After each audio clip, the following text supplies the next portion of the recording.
Hi, I am Amir. In video production, there are two types of camera formats, single camera and multi-camera.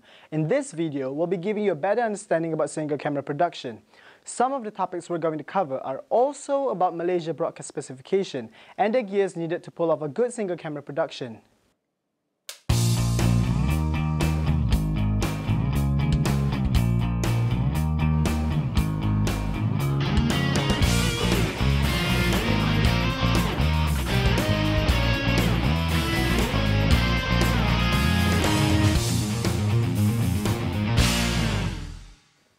So what is a single camera production?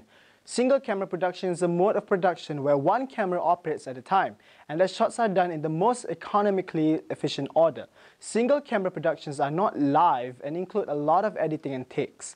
The single camera setup or single camera mode of production is a method of filmmaking and video production. A single camera is employed on the set, and each shot to make up a scene is taken individually. The art of single camera production lies on how you mix shots from multiple angles and edit it to become a good story. Your editing process may be more time consuming and you will have headaches in maintaining the continuity of shots. A single camera production with good script, planning and a director who knows about composition and framing, plus have a keen mind in visualizing the end result he or she afters, can make a very good video production. Before we start shooting, we need to know what is the broadcast specification in our country. As we live in Malaysia, we are in a PAL state. We use 25 frames per second frame rate, not 29.97 or 23.976. These are for NTSC, which is a standard for American TV broadcast. If you are producing for Malaysian TV stations like RTM, Media Prima or Astro, our video product must be shot in interlaced format at either 720 by 576, which is PAL standard definition, or 1080 by 1920, which is full HD. These interlaced formats are the standard for any TV station in Malaysia. Okay, let us look at the gear needed to pull off a good single camera production. We are living in a country using PAL. If you are seeing 30 or 29.97 frames per second in your setting, your camera video system is set to NTSC. Set your camera to PAL. This will enable you to access the correct specification for our country. If you are shooting for TV stations, you need to buy, borrow, but not steal cameras capable to shoot in interlaced mode.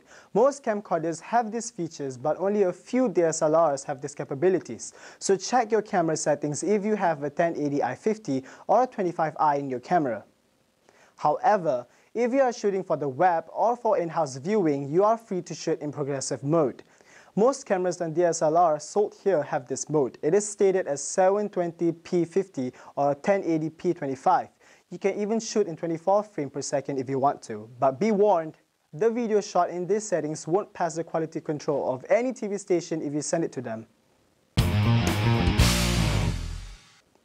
In order to capture natural-looking motion, there is a correct shutter speed for each specific frame rate. Keep in mind that as the shutter speed changes either slower or faster, so will the look of the video. With slower shutter speed, more motion blur will be visible in moving subjects. With higher shutter speed, less motion blur will appear, making your videos appear choppy. The standard frame shutter speed for shooting in PAL mode is 1/50. Due to this shutter speed and frame rate limitation, the settings combination cannot change during capture.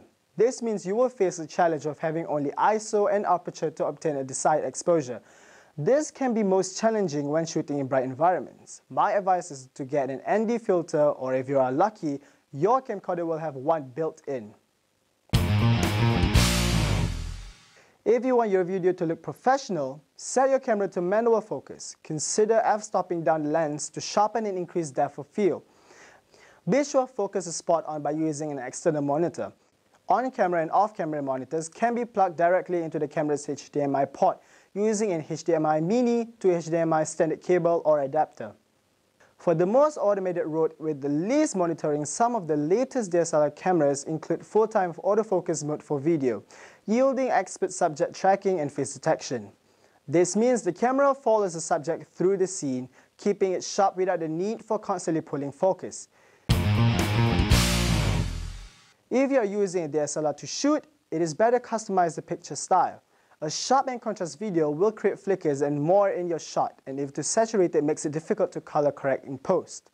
So set the sharpness and contrast to 0 and saturation to 2 notch down. This will make the editing process much easier in post. If you are shooting indoors with less light source, you can simply bump up your ISO. The higher the ISO, the more noisier your video image will get. Try not to use more than 800 ISO when shooting indoor unless you have a good denoiser software. To overcome this, you need lights. You can use Kino lights, redheads, or the more popular and cheap option, LED lights. Make sure you white balance before you shoot. Your editor will thank you later.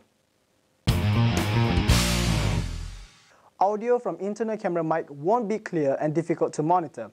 If the environment sound is noisy or your talents are located far from the camera, you might end up with a beautiful shots but horrible audio.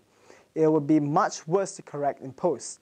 Get yourself a wireless microphone or a boom mic. If possible, use an external device to record the audio, and you can assign one of your crew with good hearing to monitor the audio quality.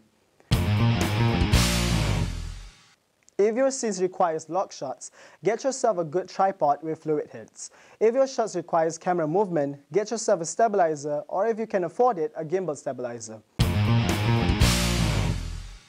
Other than that, is to have more than one memory cards and batteries. You definitely don't want to wait for a battery to charge, or you need to transfer your full memory card. So there you have it, the gears needed for single camera production.